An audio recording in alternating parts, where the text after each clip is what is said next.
ठाकुर जी एक दिन खेल रहे सब सखान के संग, और खेलते खेलते इतने में श्रीदामा भागन लगो।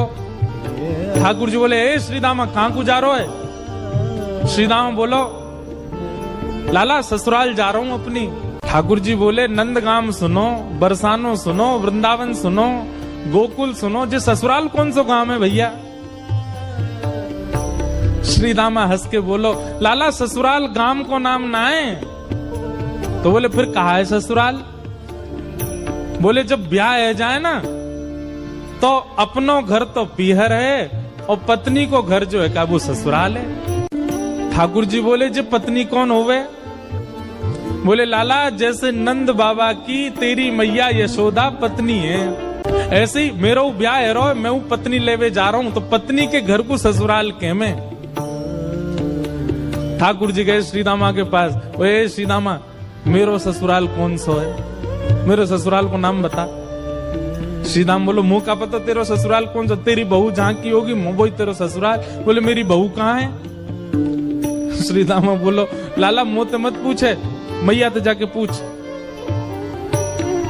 ठाकुर जी तो आज पहुंच गए सुबेरे ते ही, और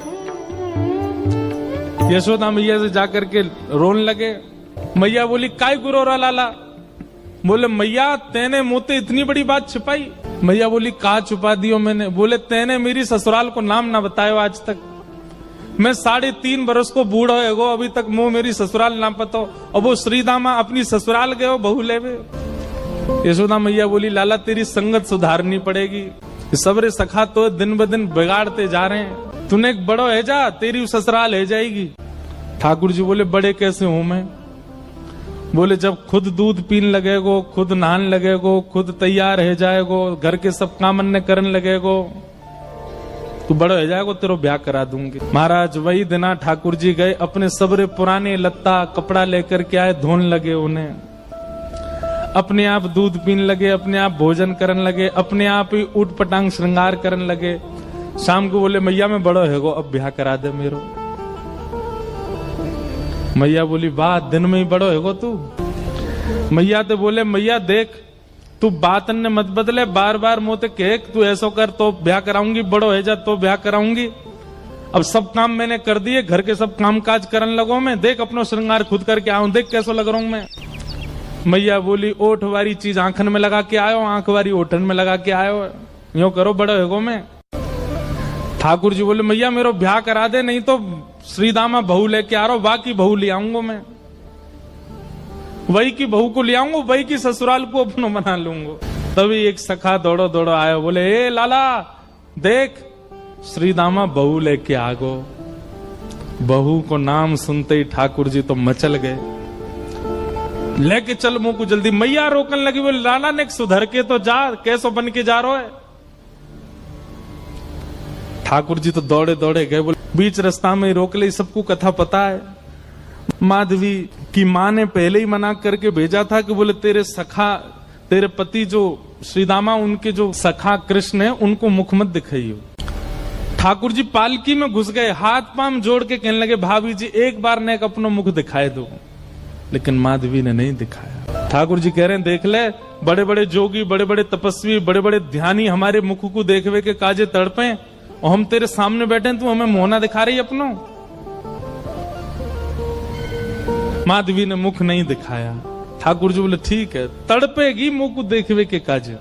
माधवी बोली, मोए ना तड़पनो, मेरे पास मेरो खसम है, वही देख लूंगी, तुम्हें काहे को देखना। ठाकुर जी बोले, वचन दे के जा रहा हूं, तड़पेगी। जैसे छोटे से बालक कभी कभी बड़ी बड़ी बात करते हैं तो बड़े लोग उसको मजाक में लेते हैं, ऐसी माधवी ने भी मजाक में लिया, देखा ही नहीं ठाकुर जी को। श्री शुकाचार्य जी वर्णन करते हैं, वृंदावन में कैसी स्थिति है।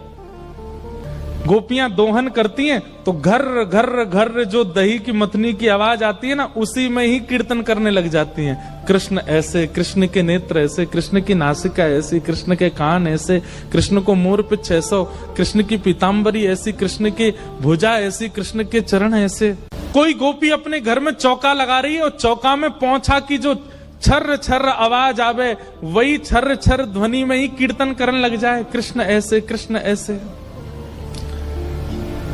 हसितम मधुरम, चलितम मधुरम, वमितम मधुरम, मधुराधिपते अखिलम मधुरम। इन सबकी बातें सुनकर के मीराबाई, माधवी को ऐसा लगता है कि इन सब से तो मैं श्रेष्ठ हूं, कम से कम अपने पति की ही हूं, इन सब की तरह तो नहीं। पूरे दिन उस कृष्ण की प्रशंसा करती रहती हैं।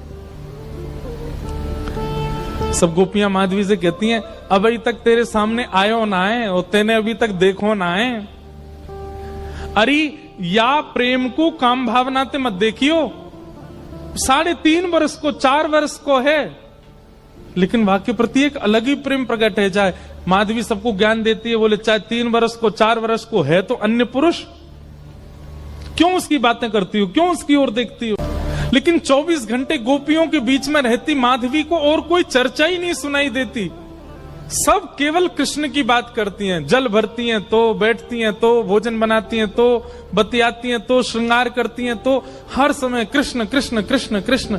माधवी ने कुछ समय अकेले रहने का भी प्रण लिया, लेकिन अकेले रह नहीं सकती, जंगल है, कहां अकेली जावे, जाना पड़ता है। उस एक दिन रात में सोई तो अब कानों में कृष्ण कृष्ण कृष्ण कृष्ण गूंज रहा है, तो कान बंद करती, पता नहीं पूरे दिन इतना नाम सुनती हूं कि अब तो कानों में भी यही गूंजता है।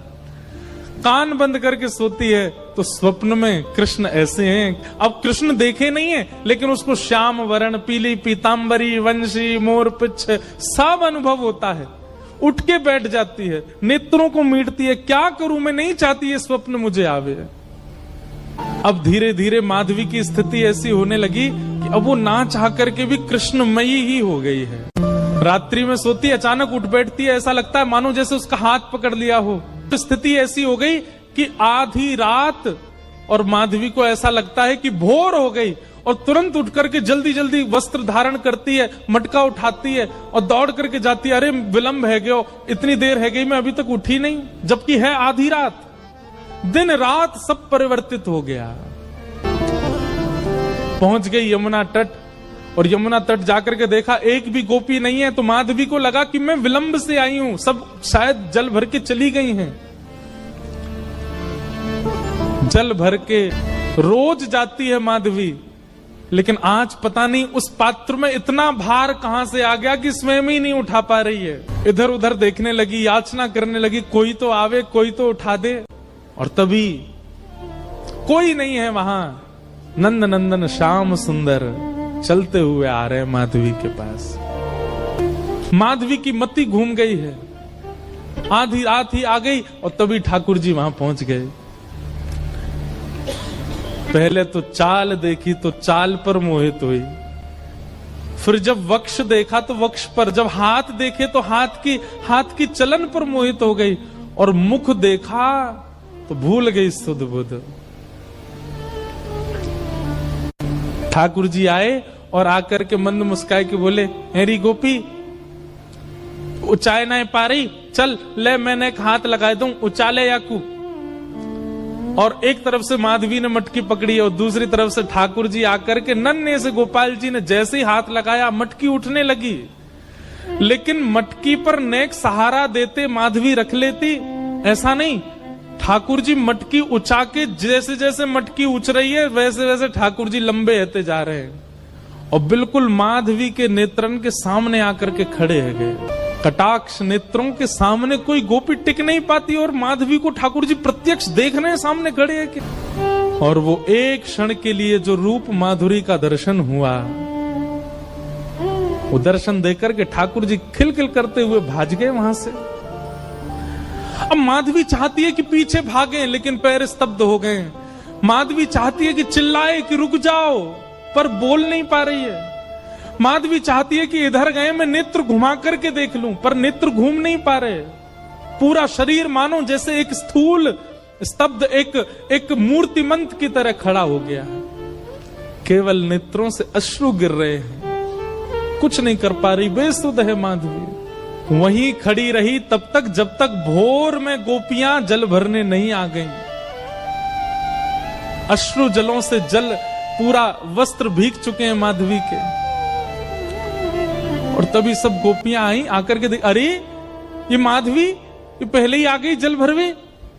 सबने जाकर के हिलाया। स्पर्श के बाद भी माधवी हिल नहीं पा रही है, बस नेत्र लाल पड़े हैं, अपलक नेत्र हैं और नेत्रों से केवल अश्रु गिर रहे हैं। बोलना चाहती है, कहना चाहती है, चिल्लाना चाहती है, किसी को पकड़ना चाहती है, पर कुछ नहीं कर पा रही है। तब एक गोपी गई और यमुना जल लेकर के जैसे ही माधवी के मुख पे छिड़को, माधवी तुरंत सचल जैसी हो गई और धड़ाम से मूर्छित होकर गिरी।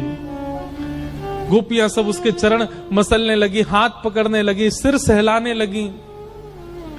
और जैसे होश में आई, होश में आती बस रो रही है और पूछ रही है वो कहां है, मोहिनी मूरत सांवली सूरत, वो कहां है।